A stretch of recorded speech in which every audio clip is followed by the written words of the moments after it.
Hey, Lindsay. Hi, Lucinda. Hi, Lindsay and Lucinda. Hi, Chair. Just so you all know, the live stream is going, so I've got the screen up so that people know it's going to begin soon. Very good. Thank you. So, Can they hear us now though, Lindsay, or not? Yes, they can on Good. the YouTube and the Zoom. thank you so much. Mhm. So Chair Horstman, I did not make contact today with Director Begay. So, and as you know, we did not notice this meeting, but I don't expect, I did not hear from her either. So just so you know. If for some reason she does show up, which I don't think she will, but if she does, I will just go, sign off. All right, So, great. Thank you. yeah, And I'll watch for that. I'll let you know. thank you. Thank And, Lindsay. and I don't think I need to be on the screen, but I just want to make sure it's, my camera is working if I do. I don't need to be on the screen, do I? No, I can go ahead and manage the whole meeting unless you want to kick it off. It's up to you. Is Geronimo going to be here? Yes. He should kick it off. And if I'll be happy to say something if he wants, just be nice, just acknowledge I'm here, but let Geronimo kick it off. For some reason, something just popped up from him. So let me, Are you in town? yes. Okay.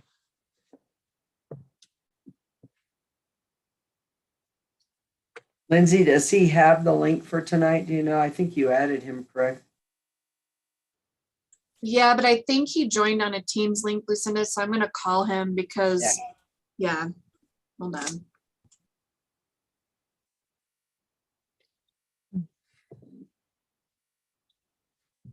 Excuse me.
Vice Chair is here.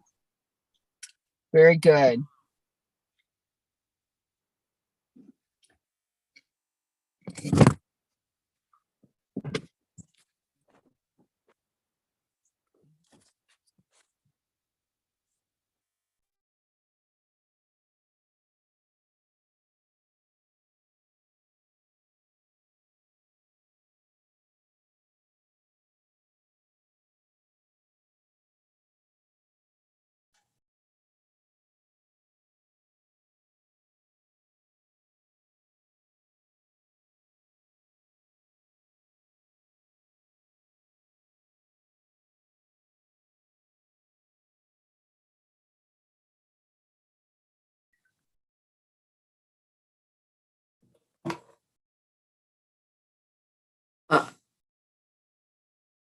Lindsay, did you do a test with the others? Are the other presenters on? Corey, I just saw Corey join and I'm still waiting for Chris. So I'm promoting Corey.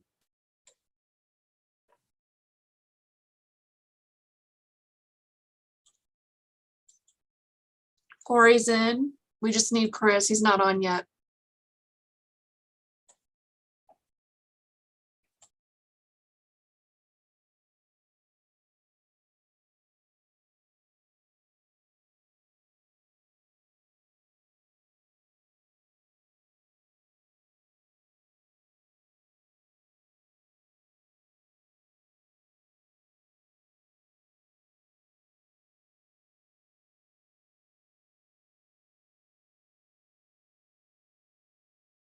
Corey, can you test your speaker and see if your microphone's working? Yeah, can you hear me good? Yeah, thank you. Yeah. Corey, there's something in the background there. There's Is that any something. better?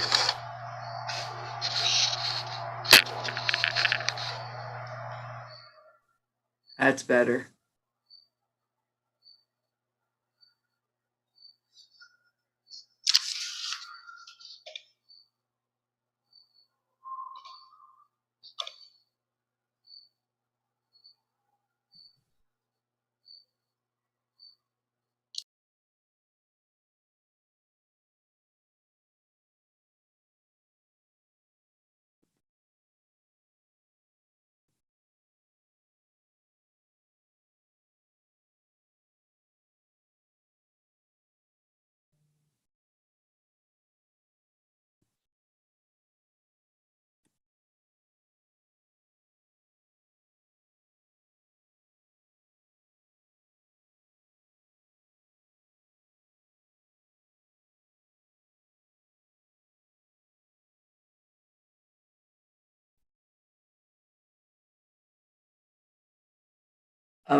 Lindsay Chris thinks he's on. I don't know. Sean, did he happen to get sent a different link?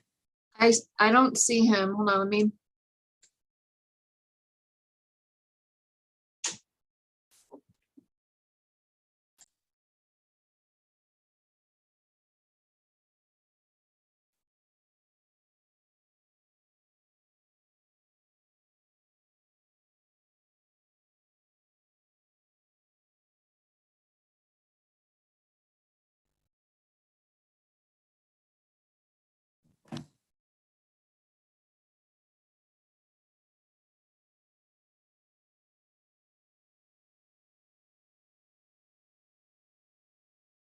Yeah, he should have gotten the link from you, Lindsay.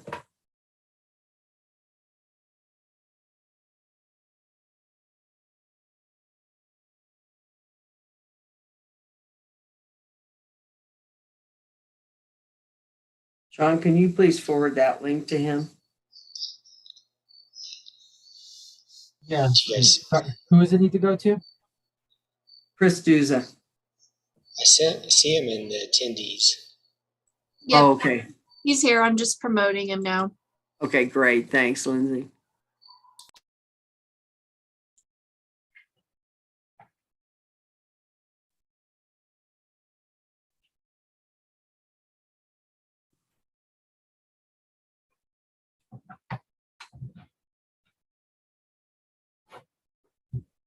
All right, I think everybody's here, Lucinda, as far as presenters.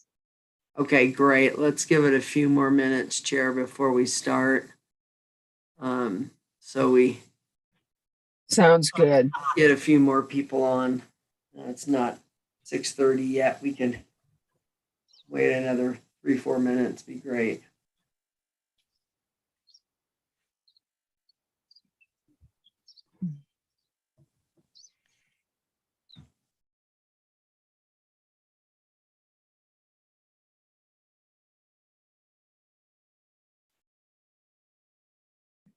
Just so everybody knows, this is being live streamed to the YouTube channel for the county, so people can view it after as well. Thanks, Lindsay.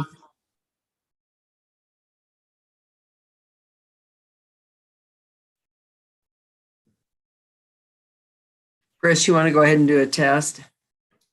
Yeah, can you guys hear me? Yep. Yep.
Just checking in, Lucinda, are you okay?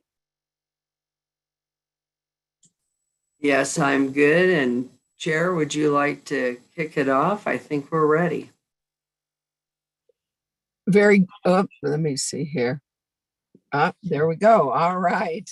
And it's good evening, everyone, and really appreciate your attendance here. We have some updated information for those in the timberline areas, and we want to basically share the information we have as soon as we get that information. And so thank you for this. I know it was a just recently called meeting, and so we really appreciate everyone's attendance.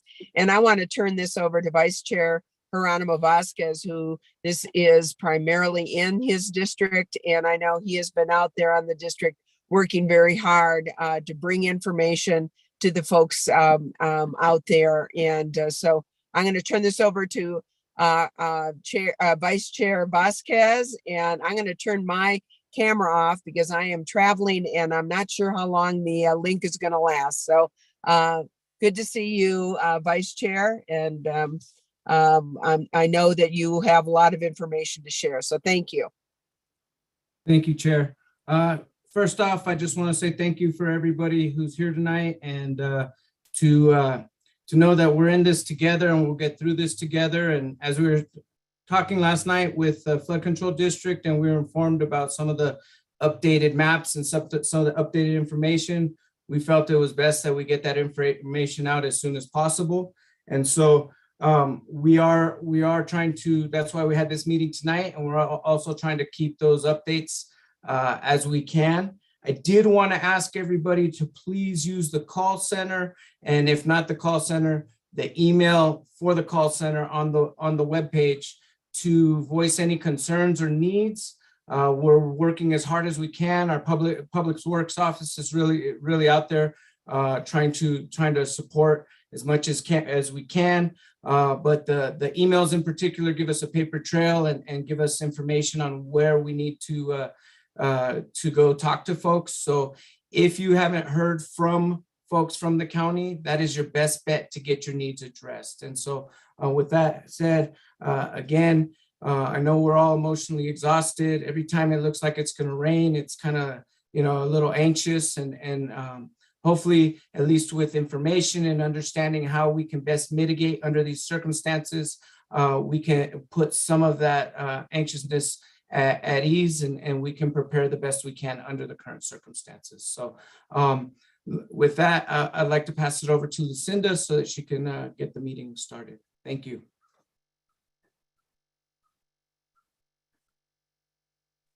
Or maybe not. I can keep going if you need me to. No, I'm good now. Sorry, my throat decided to have a tickle in it there, so I apologize. No problem. All right. Well, good evening, everyone, and thank you. As the chair mentioned, really appreciate taking the time to join us tonight. We wanted to get out the information, the updated flood risk maps, and share this information with you. Corey Helton's with us this evening from J.E. Fuller, and they've been running the modeling over the last several days once we received the burned area or the burn severity map from the burned area response team, emergency response team. And so we wanted to be able to share the results with you to see the latest, and then update you on what's taking place relative to the mitigation efforts that are underway. Again, we are with you, but you need to understand that we are back in a flood fight very similar to what we saw with Schultz.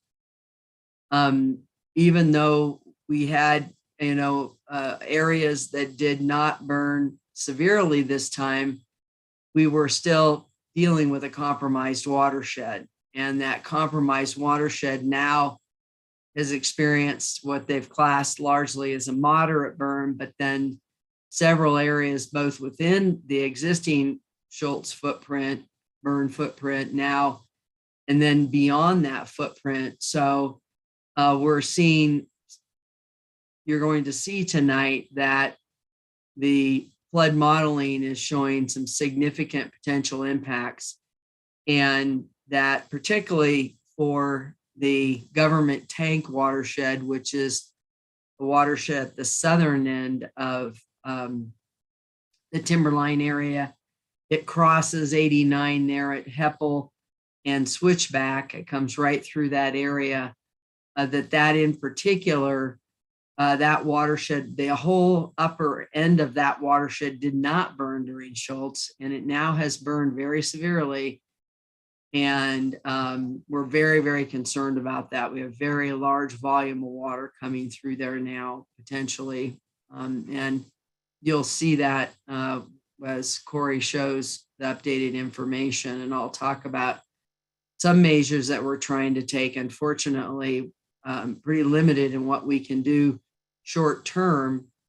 And that you're going to see that water flows all the way into Donny Park. And there's a new flow off that burn that's flowing to the south that's now ponding down southeast of Cromer School, kind of in the start of Shiansi area. So we've got a whole new flow off of that watershed because, again, during Schultz, it hadn't burned very much and it burned more moderately. And we didn't see as much of the flood impacts there, which now we're going to see significant impacts. So also more significant impacts to the Lennox watershed. We'll talk about the event this last weekend there that flooded one of the homes and created about a good 3 feet of water going through that neighborhood. So we're finding that watershed is even more responsive than we would have expected. Next slide, Sean. So just going to show a few slides here. Brian Klimowski with the Weather Service was with us last evening, and he shared these slides. And basically, this is just denoted to say that the monsoon has started. We started, a good 2.5 weeks early. Frankly, we didn't need that this year, although we didn't need another fire either. But and this is the rain gauges. Some of the rain gauges is just a graphic there. Next slide. And this June 26th event that impacted Wupaki trails, they saw in the radar, and we did see in the gauges as well, 1.5 inches of rainfall. And unfortunately, the first part of that rainfall was very, very intense. And it created a very dramatic flood event there. So this isn't necessarily an unusual level of event, but because of that intensity, it did create a very responsive, telling us too that this watershed is what we call very responsive to rainfall, and that additional severe burn in this watershed is going to create much greater impacts than we might expect. And that the prior rains that hit that watershed probably contributed a little bit, at least, to some additional saturation. So next slide, and we'll talk more about that event a little bit later. And he's saying, Weather Service reporting, we're going to see ebb and flow as we do with monsoon, but we will see this flood threat over the burn scars, and it will be higher. They are expecting a higher than normal monsoon season this year based upon the monsoon characteristics. And there'll be some very wet periods. Next slide. And again, this shows that forecast that we will be, they are expecting us to be above normal through the monsoon season. So next slide.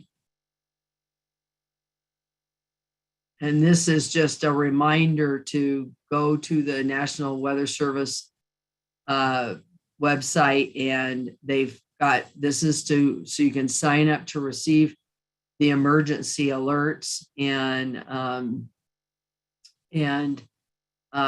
make sure that you've enabled that emergency notification on your phone. And of course, we'll talk more later, sign up for the county's emergency alert system as well. And we'll talk more about that later. So next slide, please. So just a little bit about the flood event this past Sunday. Next slide. Again, it was a significant event, began at around noon. We got very intense rainfall, created at least, in some places, it was at least 3 feet deep, if not higher. One home was impacted with interior flooding. Many were impacted on the exterior, and certainly properties were impacted as well. The alluvial fan that was constructed in 2013 above the neighborhood literally captured 4 feet of sediment over the entire fan. So it did its job. That sediment on that fan, as well as sediment, filled the terminal trench, which then guides the water into the trench, that the channel that goes through the community, filled with sediment as well. And that sediment has been removed both on the fan and the terminal trench. They were finishing that up today. We did have some other rainfall through the events over the various days we've had. As you know, there were a series of warnings and emergency alerts that day. But no other neighborhoods experienced impactful rainfall events, or flood events, I should say. Next slide. And this is just some photographs of some of the clearing the sediment that had come down, and you can see how the fan has accumulated a significant amount of sediment. Next slide, please. So now I'm going to turn it over to Corey Helton. And as everyone's aware, those of you that may not have been here through the Schultz flooding, Jay Fuller's done all of our modeling since Schultz, and for all the other flood events that we've dealt with. They ran modeling for the slide fire, for the museum fire, for the tunnel fire, and now for what we're calling the Schultz pipeline fire, but the Schultz/pipeline flood area. So again, we just got these updated maps. The modeling was completed late yesterday, and going to share these with you. These are the depth maps that'll show the depth of the water. So I'll go ahead and turn it over to Corey. Thank you, Corey. Thank you, Lucinda. Good evening, everyone. And I'm just going to kind of walk through what we've been doing since the fire started. That the day of, we were starting to collect data and input information into the models. So if we go to the next slide, I'll just kind of show you what we've done so far. We've been looking at information, what the condition of the Schultz fire was, what the condition was after the tunnel fire, and then also making projections of what the burn severity might be for the pipeline fire. And so we were doing all of that to initiate some initial mitigation, and that initial mitigation started right away and has continued, and it's still continuing, and that will continue for a while. So the mitigation is what is driving all of this modeling, is in hopes to help and support and to show you where the flooding is, so you can prepare as well. We just finished up our modeling based off of the Bear assessment, which is done by the U.S. Forest Service and their hydrologist, as well as our hydrologist, going up and looking at the watershed, assessing the watershed together, and then making refinements to our models that we had up to that point based off of field verified burn severities. And that's what I'm going to be showing you tonight, is the updated flood modeling. So if we go to the next slide, I'll just kind of show you kind of a big picture of what this is looking like. In this screen caption, you can see Silver Saddle joining Highway 89 and extending that up to the north. And so these red line is the 2022 pipeline fire, and you can kind of see how that overlays the mountain. And then also overlaid with that is the green line, which is from the 2010 Schultz fire.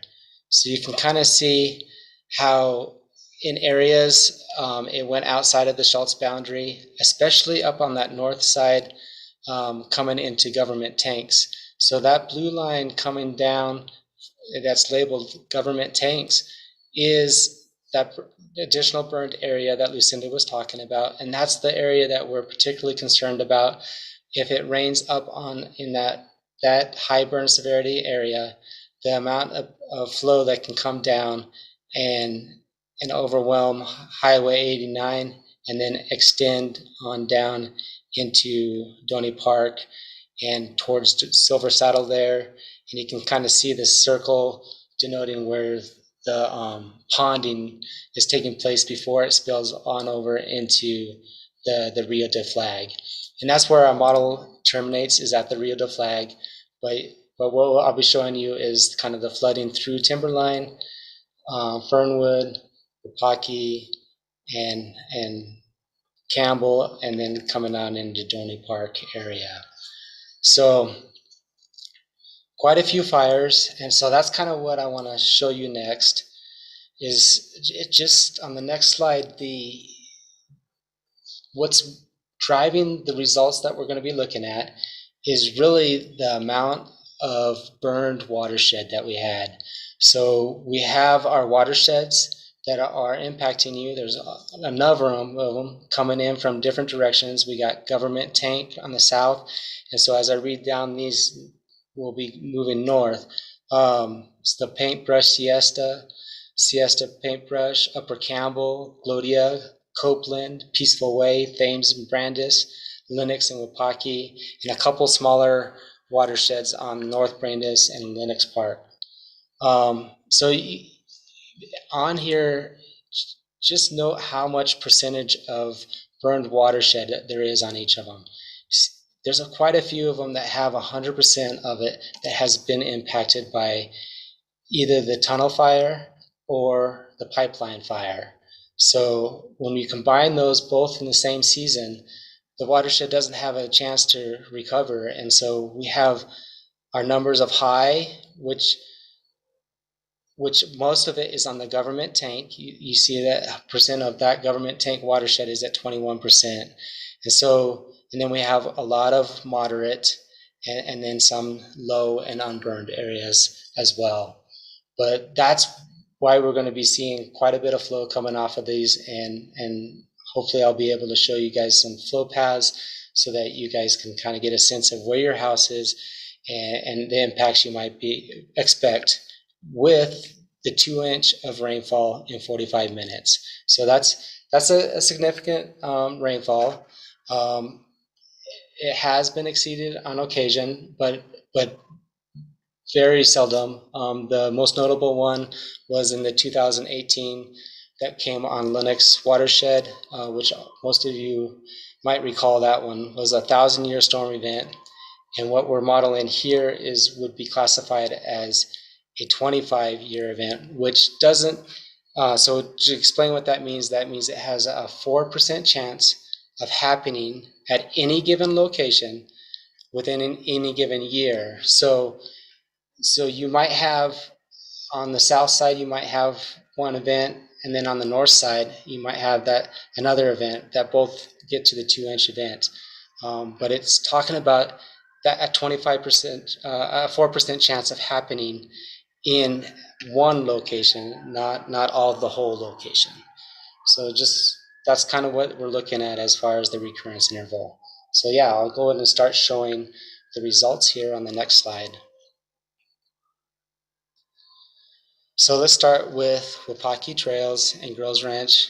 So this is where we had the flows on Sunday coming in, and you can see up in the upper left-hand corner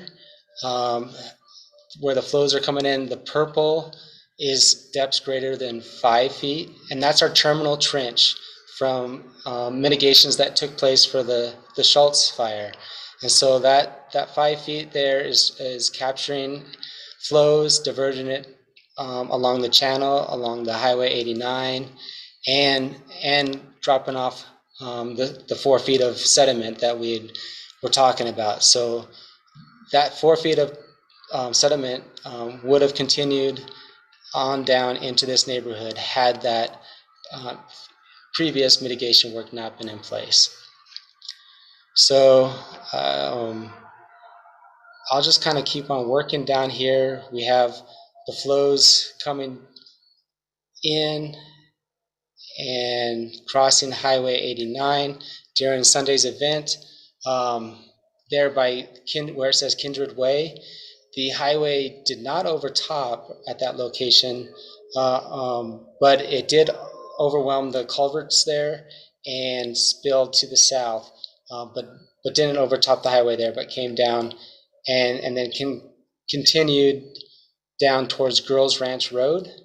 And then again, it overwhelmed the culverts at that location. And at this location, it did overtop the highway. So we'll go ahead and go on to the next slide. So I should explain these depth rasters. So what you're looking at in the light blue is 0.2 of a foot to a 1/2 a foot of depth of flow. The darker blue is a 1/2 a foot to 1 foot of depth, and then the darker green is 1 to 2 feet, lighter green 2 to 3 feet, and yellows and oranges. You can see that along the Brandis Way corridor, and that channel that's along the north side of Brandis there. If you keep following Brandis up, you can see another fan there where you have a depth of 5 feet, and that again is kind of dropping off some sediment, diverting the flows into the channel, and then bringing that down along Highway 89 before it goes into the basins there near Kevin's Way. So Kevin's Way is just north of the basins there. Some greater depths in the basins as you would expect. This model also does show that if the whole entire watershed received the 2 inches of rainfall, it does show that the basins would be overtopped and the highway would be overtopped there near the East Last Chance Road. So hopefully those in this area have gotten a chance to look at this map. So we'll go ahead and go on to the next one. Now we've moved down towards Copeland, and so you can still see the basins. So on the very north side of this would be Kevin's Way, and then the Copeland coming down, and the basins are capturing water and passing them under the highway and going along Ponderosa Lane there. So I was up on Gloria after the event on Sunday also, and there was some of the pavement there had been totally taken out with the velocity of the flows coming through there. So there was incised sections, 2 incised sections of the pavement where it did incise through the pavement there. And that's on your west side of the screen there. And coming on down towards the highway, you can kind of see how it backs up along the highway. It does overtop near East Blackville Road in the 2-inch event. And then in the lower right-hand side of the screen, you can kind of see the berms that were put into place to help make sure flows didn't go into the landfill after the Schultz. And those are doing a good job of that, and those will be having future mitigations on that to improve that as well. And that's going to help detain some water before it comes into Donny Park. And so hopefully, again, you've had a chance to look at this map. We'll move on to the next slide. So this is the Campbell paintbrush and the government tanks. You can see in the upper right-hand corner the what was called the twins again. Those are the berms that are protecting the landfill. And you can kind of see how the flows get detained there, are allowed to infiltrate some, and then start working their way around south towards Donny Park. And I'll be showing that on the next slide. But here again, you can kind of see the fans coming into Campbell, capturing some of that, dropping off the sediment, diverting the flows down into the channel along Campbell Avenue. And the water, so on the south side of this is where government tanks is coming in. And again, that's the area that we're going to have to watch if the rainfall happens on that, see how the watershed responds. But this model is showing that it's coming towards Highway 89, backing up. Some of the flows extend down back to Campbell Avenue into that channel. Some of it overtops near the solar field. Some of it overtops just north of that. All of that does overtop somehow makes its way to Donny Park, either towards the landfill direction or south of that. So again, hopefully you got a chance to look at your areas of interest. And next slide. Corey, you do have So a little bit of feedback in your background. I don't know if you're able to improve that. Yeah, let me try. See if that's any better. Much better, thank you. Yeah. Thanks for letting me know. And so Donny Park is, I fit this on 2 screens. So the left screen caption is Vista de Oro coming in from the government tanks. So it comes in from that direction, as well as coming in from the landfill area. So these are depths. Again, the light blue is 0.2 of a foot to 1/2 a foot, and the darker blue is 1/2 a foot to a foot of depth. And then that's going to keep on coming down. So on the right photo screen caption, we got Silver Saddle Road here, and that is extending across. And this area is ponding up. So the flows are pretty shallow relative to this area where it gets backed up along Yancey Lane, and there is some ponding in there, and it gets up to about 3 feet of depth in that area. So then again, the model kind of extends down until it hits the Rio de Flag, and then that's where our model terminates. So I think that touches on most of the things I wanted to show you the modeling results, and I think Lucinda had some points to add as well. Thank you, Corey. I think that's a good overview. And I think, one thing to understand, particularly looking here at Donny Park, but this certainly, applies to other areas too, where you see the very light blue. That's very low sheet flow. So you will see water and sheet flow on your property. It may not be continuous. In Donny Park, as everyone's well aware, it is very flat. And so as a result, really the threat there is ponding. And we saw this more in the northerly area on the left-hand diagram on this, or map on the left here on the screen. As people will remember, we saw ponding more around Moonbeam, Gemini, McGee, that area ponded. We actually didn't see, I think we had one event where we saw some water pass beyond Silver Saddle in Schultz. But again, we didn't see that southern flow off that government tank, and you can see that major flow now coming in.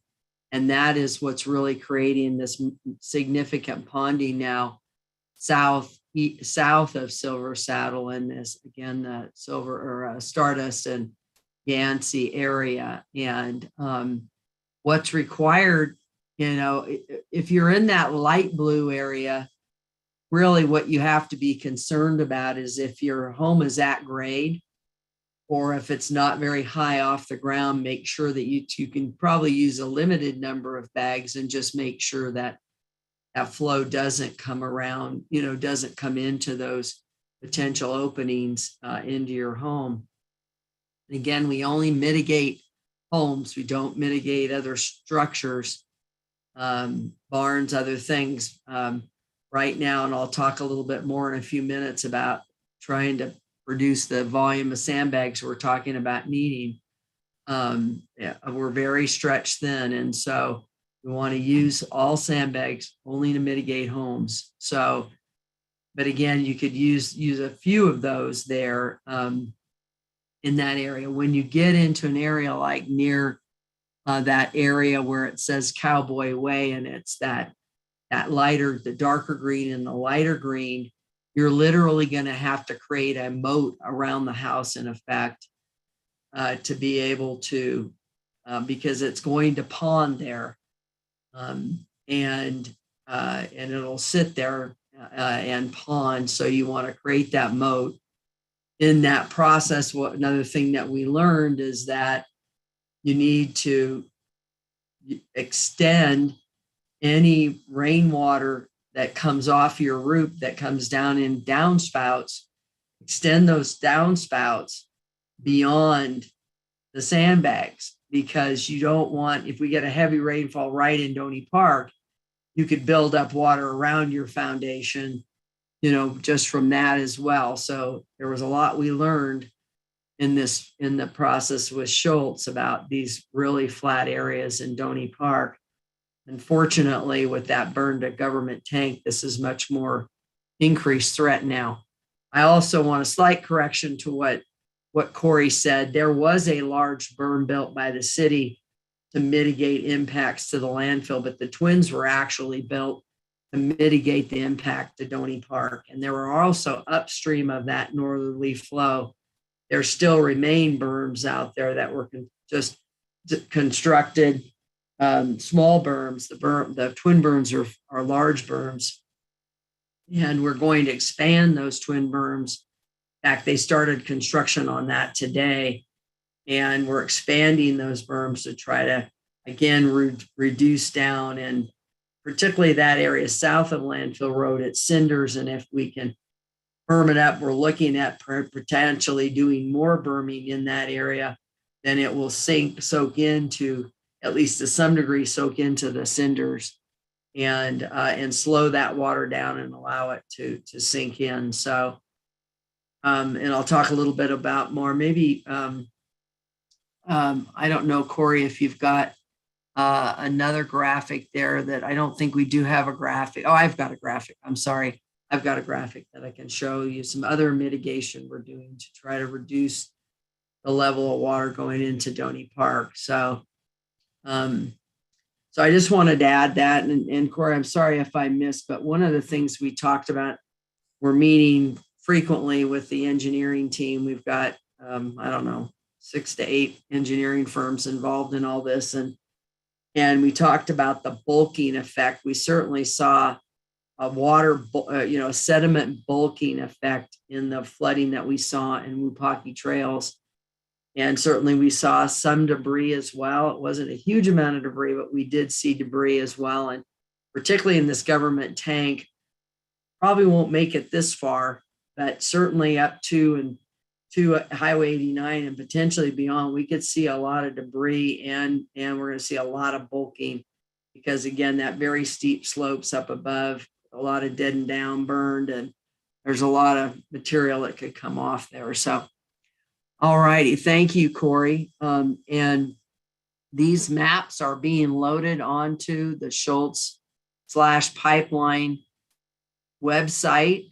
Actually, as we speak, they're being loaded on. And you can access these depth maps there if you want to look at them more carefully. Next slide, please. Thanks again, Corey. Great work. Corey's been working innumerable hours, folks, to get all this done, along with getting out and making sure that all of our rain gauges are working, which 4 of them were burned, and he had to get up there as soon as they would allow him to repair those. So flood mitigation that's underway, I want to touch on a number of pieces here. Go to the next slide, please. I want to talk about what we're doing. One, 2 of our terminal trenches were burned. Campbell was burned in the pipeline fire. Wupaki was burned in the tunnel fire. Those were both repaired. Then we turned around, of course, in the last 2 days and cleaned out terminal trench at Wupaki again, as well as removing that 4 feet of sediment within on the fan there at Wupaki. Fortunately, that the 2 paintbrush terminal trenches did not burn, so that was fortunate. They also have cleaned out and restored the rundown structures on Upper Campbell as well. We are also, as I mentioned, another measure that we're taking to try to reduce down the volume of water going into Donny Park is we're placing concrete barriers on Forest Service property just downstream or south of the landfill road. As you saw in that graphic from Corey of the map of the flooding, you saw that southern flow comes through a portion of just kind of north, but through a portion, one tributary comes through a southern part of Johnson Ranch, and the other comes through the northerly part there. As after those cross and go back into the forest after landfill road, we're placing barriers there. In fact, I think that was completed today. So already mentioned that we're expanding the twin berms, and those are between Highway 89 and Landfill Road. They're at kind of the east end of the east side of Campbell there, east of 89. And we're looking at some additional berms in that area as well. After this weekend's event in the northern area there that affected Wupaki trails, we also have cleaned out the Girls Ranch Road berm. There was some sediment that filled a couple of areas within that berm. And the Copeland Channel, the section that's downstream, that's on Forest Service downstream. This is east of the highway that flows out to the Cinder Lakes. We've cleaned that out as well, along with the many other channels throughout the area of the channel along 89.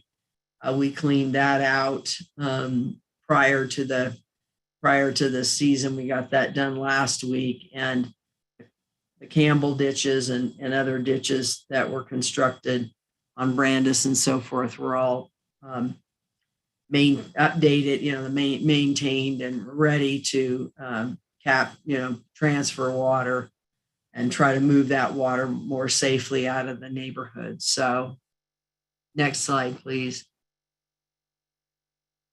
This is where the barriers are going in downstream. You can see Johnson Ranch development on the left. And then you'll see that there's a Forest Service road that goes across there, and you can see Landfill Road just to the north of those barriers. And this is where the barriers are being placed. And they were expecting to complete that today. Next slide, please. Sandbag production. We've produced 100,000 in a little over a week. We've brought in as many Conservation Corps crews as we can secure, and both from Arizona Conservation Corps as well as American Conservation Experience. We've also brought in several DOC crews. Those are Department of Corrections crews. both fire crews and crews from the Winslow prison. We are also working very closely, as we did, of course, during Schultz, with United Way of Northern Arizona. We're bringing in volunteers, and we've had a number of the fire departments union did a tremendous effort this last weekend and produced a significant amount of sandbags over the weekend. We also have DOC fire crews that have now are waiting for their next assignment from the Forest Service, and hopefully we don't get any more fires and in Arizona, and can help. I've just requested from the forest supervisor if we could maintain those crews here to continue. They're extremely productive. In addition, we are working with the Department of Corrections to bring on to actually establish a site at the Winslow State Prison and to begin producing bags there on Tuesday. So that's getting all into place. And so hopefully we can continue to utilize that resource and then truck those bags into the area. Right now, we're expecting to need somewhere in the ballpark of 600,000 sandbags. We're identified 300,000 sandbags needed in the Donny Park area. So people will remember that for Schultz, we ultimately ended up with about 1.5 million bags in the Schultz flood area. So this is a major effort utilizing a number of contractors for transportation and so forth. Next slide, please. So just want to emphasize on that. If anyone can volunteer, please go to the United Way website. There's the volunteer hub. Please sign up to volunteer. Bring out your church groups, any family, friends, anyone, neighbors, and as much as neighbors can help neighbors, please, we need as many people as possible to help make bags. We are trying to make resources available to assist those that are elderly and disabled. So far, we have a fairly limited number that have requested support. We've really asked people to try to find other folks that they can support, because every time we take a conservation crew off production, we have to take a crew off to place bags. So that's, we will certainly do our best to meet those needs, obviously, but we need as much help as possible to get their sandbags produced. So, and then barrier placement, we've completed the barrier placement in Wupaki Trails. We're working that Heppel switchback area, again, that government tank area, and downstream of that is in the Treadway area. I think we didn't actually identify any barrier needed in Treadway, but that does need sandbags. Those homes are all identified for sandbagging. And we've completed 3 there, and we still have 1 property there that we've been unable to contact. We're been searched high and low for contact information. The paintbrush area, they started on that this afternoon and have planned to complete. I think we've got 17 properties in that paintbrush area. Through about, I know it goes at least down through to, I believe there are some properties as far east as Rodeo that are in need of barrier. But again, many of those homes, as you can see from the map, do require sandbags as well. And then there's only, I believe, 1 property in Donny Park that's been identified for barrier. So, and that's scheduled to be done as well. So again, I know we're probably up to at least 3,000 feet of barrier that we've placed already, and have a significantly more. I think we've probably got another 2,000 plus that we need to complete, as well as the barrier place south of Landfill Road. So major effort there to get that done. And as it floods, we may identify other locations that will need barrier, because no modeling is perfect, but at least it's a really good indicator. And the barrier placement, Chris Duza will talk more about how it was decided where barrier is required. So next slide. Now we're going to turn it over to Chris Duza. Many of you will remember Chris. Chris engineered the vast majority of the off-forest mitigation measures. So those channels that are downstream of the on-forest measures that were designed by Natural Channel Design. So Chris Duza with Civil Tech did the downstream engineering. So he's extremely familiar with this entire area, knows this flow paths and everything very well. And I asked him to come in, and fortunately he stepped right up, as he always has, he and his team, and did the flood assessments for the Timberline Wupaki Trails areas. And he's going to walk through how that was done. We also have two other engineering firms, one that worked on the Fernwood area and one that worked on the that Switchback Heppel Donny Park area that did a similar process. And all of the recommended mitigation exhibits now are online, including Donny Park. We put preliminary exhibits up for Donny Park yesterday, and now tonight, right now, they're loading the exhibits based on these final maps, the modifications that were made based on these final maps are being loaded as we speak. So with that, I'll turn it over to Chris. All right. Thank you, Lucinda, and good evening, everyone. Next slide, please.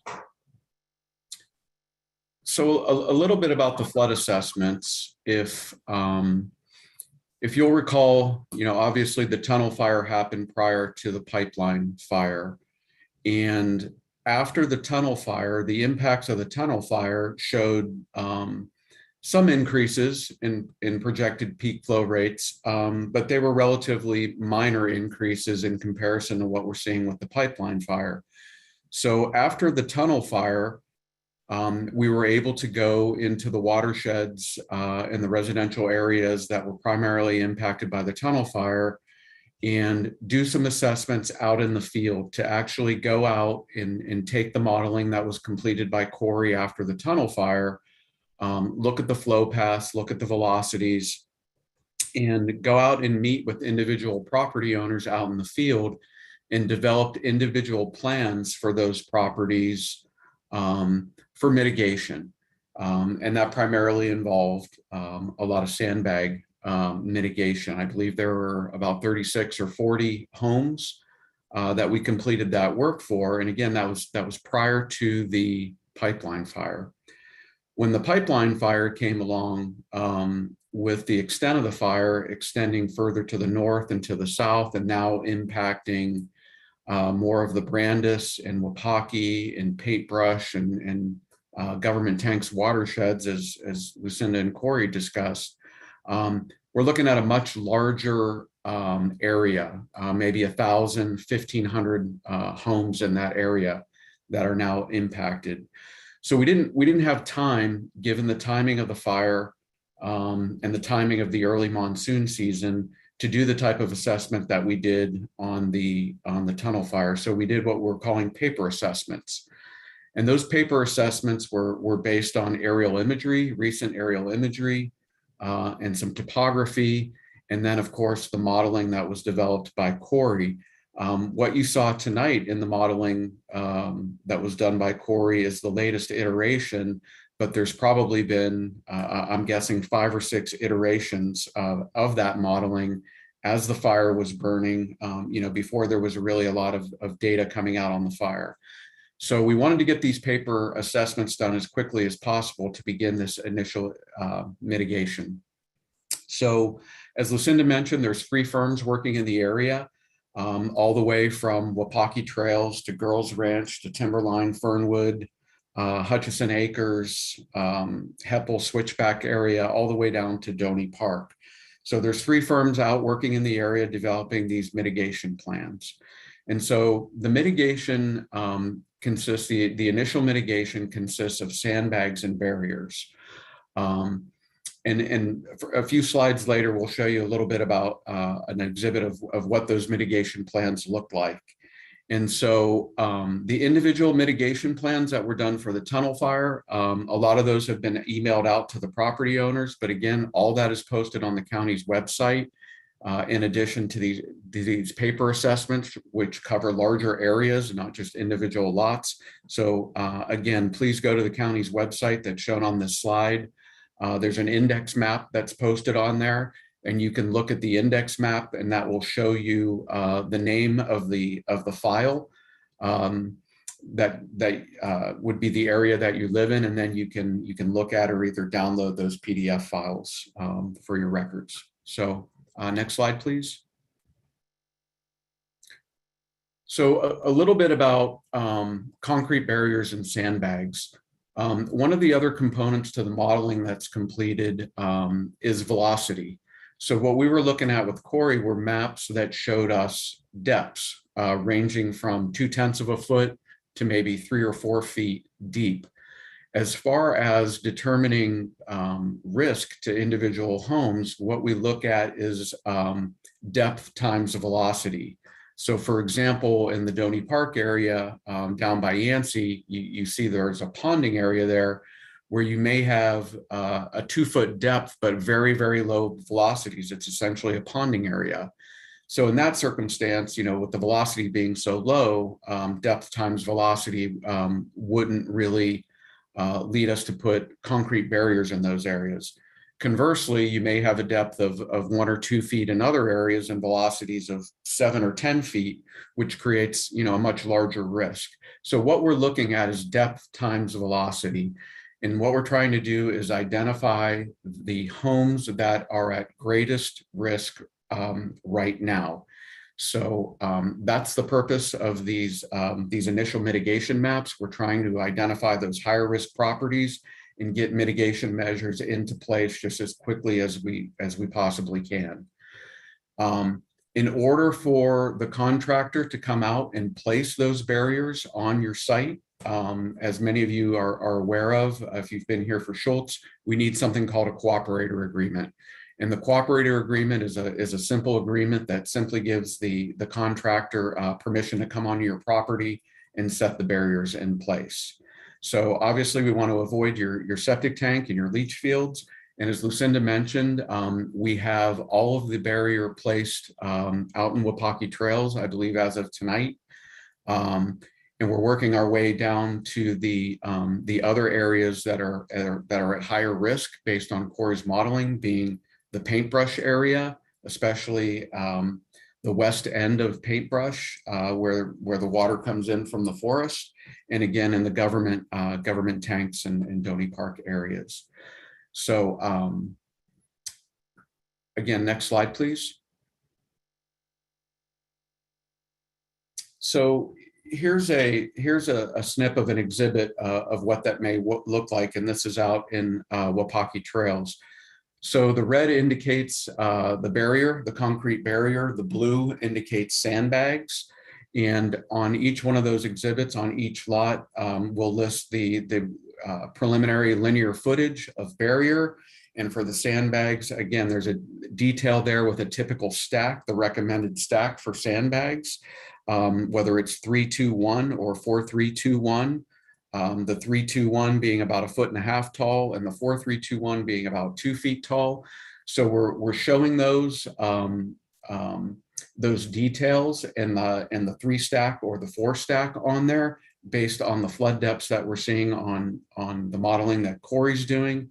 And again, Lucinda mentioned a little bit about bulking flows, and we did have an event out in Wapaki Trails. So again, these mitigation maps were done just based on imagery and topography. So now that we've had an opportunity to go out and actually see an event that occurred there, we can revise these things in the field. And as many of you in the Wapaki Trails area know, we did make some modifications and some revisions out in the field. So the goal again is to try to get initial mitigation into place just as quickly as possible for the homes that are at highest risk right now. Next slide.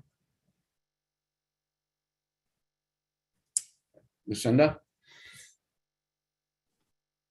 Okay, great, Chris. And just a note on that, to get to the recommended mitigation exhibits, you go to that Schultz pipeline, and I'm going to show you the web page link here in a minute. Everything's loaded on that website, including the recommended mitigation measures. And so, or exhibits, excuse me. And so, and when you go in there, as Chris explained, there's an index page, and then you can go in and hit your area. It's set up by area. And then there's a set of exhibits within that, and you can find your home and identify what's been recommended in terms of mitigation. If your home is not shown to be required, again, it's color coded and so forth. It's not shown to require mitigation. That is the current recommendation based on the information that we have to date. So that's important to understand.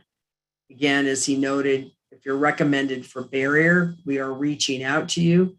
If you're recommended for barrier and you have not provided your contact information, or frankly, please email us. And again, I'll show you the email in here in just a minute. Please email us your name, address, contact information. So, and indicate I've been identified to receive barrier. Here's my contact information.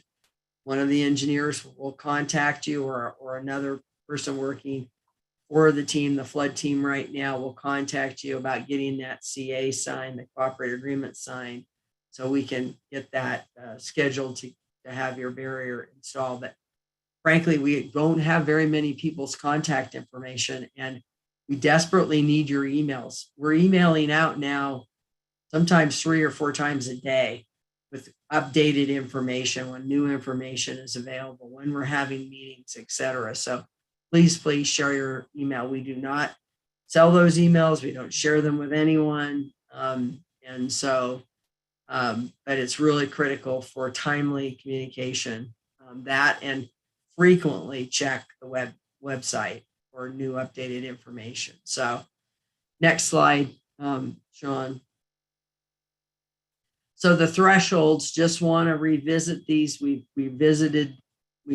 walked through this whole process in depth last Thursday. Just want to revisit this, that we've established thresholds for the rain gauges, and and have identified that for once that reaches 0.40 inches in any of those rain gauges up on in the Schultz pipeline burn area, that we're issuing the emergency notification alert to the Timberline, Wapaki Trails, and Fernwood areas. Then if the rain gauge registers and we hit the threshold of 0.75 inches of rain in 15 minutes, then we'll once again notify Timberline, Wapaki Trails, and Fernwood, but then also notify Donny Park.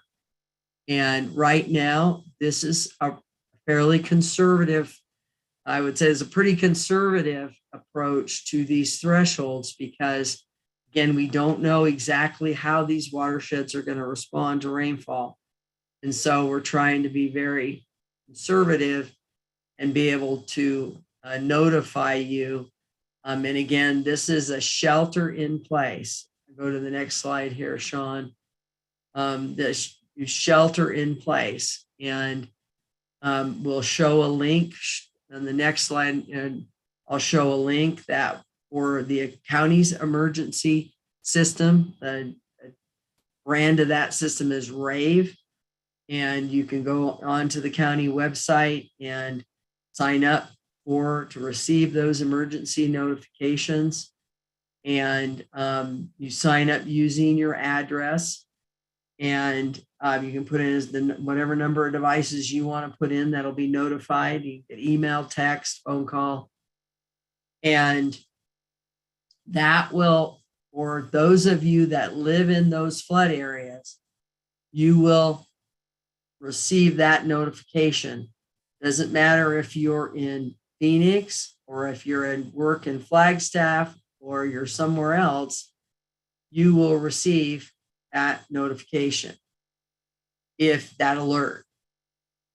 But if you're outside of that area, let's say you live in Flagstaff or you live in Williams, you will not receive that. That emergency notification alert only goes to the area that is experiencing the emergency. There's a second system we use to alert visitors and others who might be in an area with an emergency, in this case, a flood event, who are out from outside the area and have not registered with the county emergency notification system.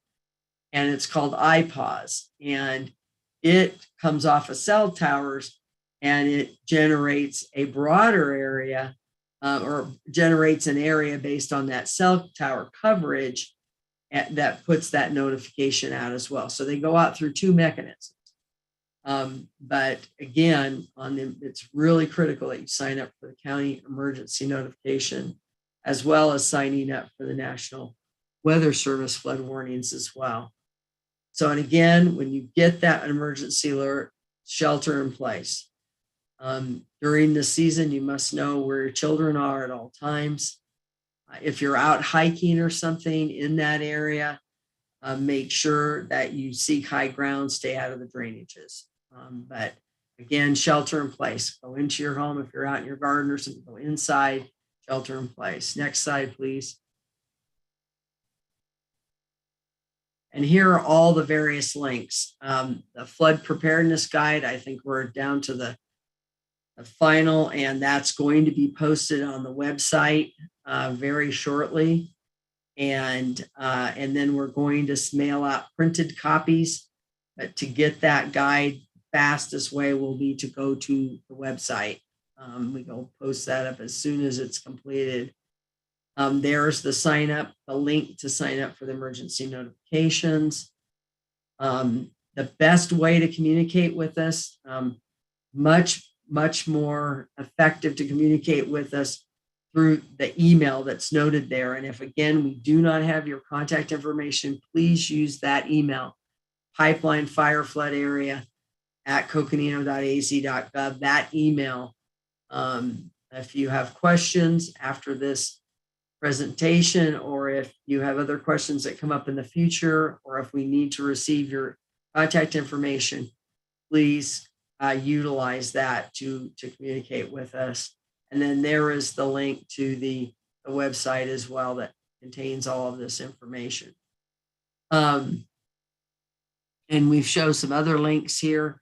The Weather Service has produced a Flagstaff burn scar flood risk. They look out 3 days and provide a daily flood risk. And then also the rain gauges can all be accessed through the link shown there as well. And you can monitor those if you choose.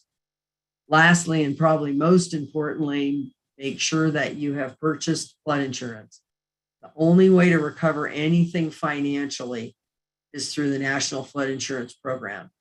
You can secure that typically through an agent.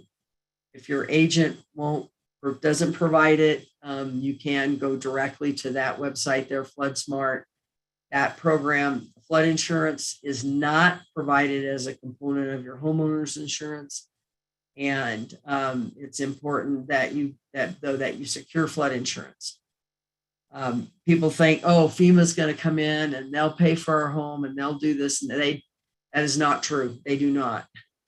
If we were to meet a very, very large threshold, you may be then eligible for individual assistance. We were never eligible for individual assistance, even with all the flooding we experienced in Shoals, nor in Museum. Never approached that threshold.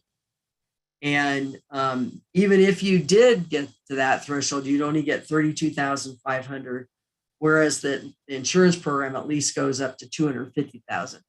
May not be adequate to replace what's damaged, but at least it's something. And that's the only type of insurance that is available. So I think that will close it out here.